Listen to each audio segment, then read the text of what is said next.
Do you have a popular name, or are you constantly having to spell your name because it's so rare? What's in a name? Here are Australia's most popular baby names from the 1950s to the 2010s, according to McCrindle Research. Short, one-syllable names dominated for girls in the 1950s, with names including Joy, Jill, Sue, and Lynn topping the list. While owing to her meteoric fame in the decade, many girls were named Marilyn in honor of the blonde bombshell herself.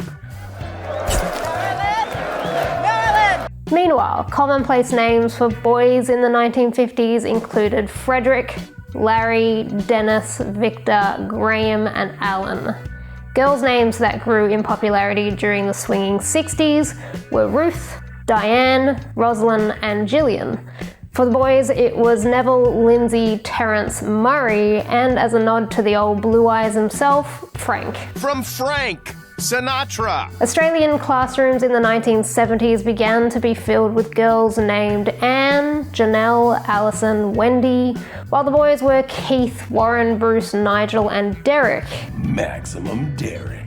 Popular girls' names in the 1980s included Jodie, Fiona, Joanna, Kelly, and of course, Kylie, either named for Kylie Minogue or Kylie Mole. You choose. Because say my name used to be Kylie Mologue, but I just changed it to Kylie Mole deliberately, so no one would think I copied, right? Meanwhile, there were a whole bunch of boys being born named Mark, Wayne, Ian, Dane, and Lee.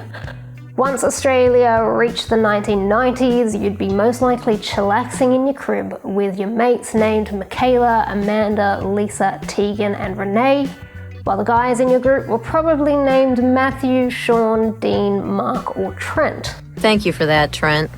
If you grew up at the turn of the millennium, chances are you knew a lot of girls named Alicia, Laura, Bianca, Katie, or Ashley, and you probably knew a fair few boys named Braden, Jamie, Jeremy, Justin, or Jason. A big decade for J names. Hey Joey, Jeffy, Jeremy. I'm Jamie. During the 2010s, there's been a resurgence of traditional girls' names with Miller, Ayla, Elsie, Harriet, Esther, and Eleanor topping the list. Eleanor, right. But for the boys born in the 2010s, there's been a rise in more creative names, including Arlo, Sonny, Vincent, Theo, and Wyatt. And now, who's to say what will be the top trends for kids born in the 2020s?